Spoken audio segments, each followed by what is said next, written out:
Hi అమ్మ. నేను నాకు తెలిసిన ఒక విషయం, ఒక చిట్కా మీతో షేర్ చేసుకుందాం చేస్తున్నాను. నేను ఇంతకుముందు పూజలు చేసేటప్పుడు అన్ని పూజలు అన్నీ చేసుకొని శ్లోకాలే చదువుకొని మంత్రాలు చదువుకొని అన్నీ చేసేసరికి టైం టేకింగ్ అయిపోయేది, 11 ఇలా అయిపోయేది. ఈ టైంలో హారతి ఇవ్వడం ఏంటన్నది నాకు చాలా బాధ ఉండేది, ఏం చేయాలో అర్థం అవక. తర్వాత నేను రీసెంట్గా తెలుసుకున్నాను, ఓకే అలా కాదు, అన్ని మన పూజా విధానం అంతా చేసుకొని ఒక అష్టోత్తరం చదువుకొని మనం హారతి ఇచ్చేస్తే మనకి 8-9 కల్లా మన పూజ అయిపోతుంది.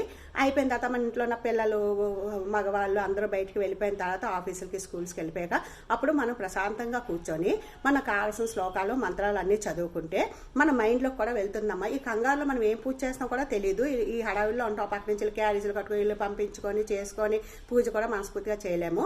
అందుకని చెప్పేసి వాళ్ళు వెళ్ళిపోయిన తర్వాత మనం చేసుకుంటే 11కి ఇలా స్టార్ట్ చేసుకున్నా హ్యాపీగా చేసుకోవచ్చు. ఒక గంటలో మనం పూజ అన్ని శ్లోకాలు చదివేసుకోవచ్చు.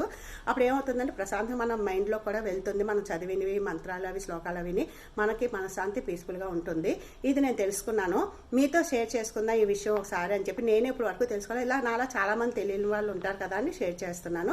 ఇంతేనమ్మా, అలా మీరు చేసి చూడండి, మీకే తెలుస్తుంది ఈ విధానం చాలా బాగుందని చెప్పేసి.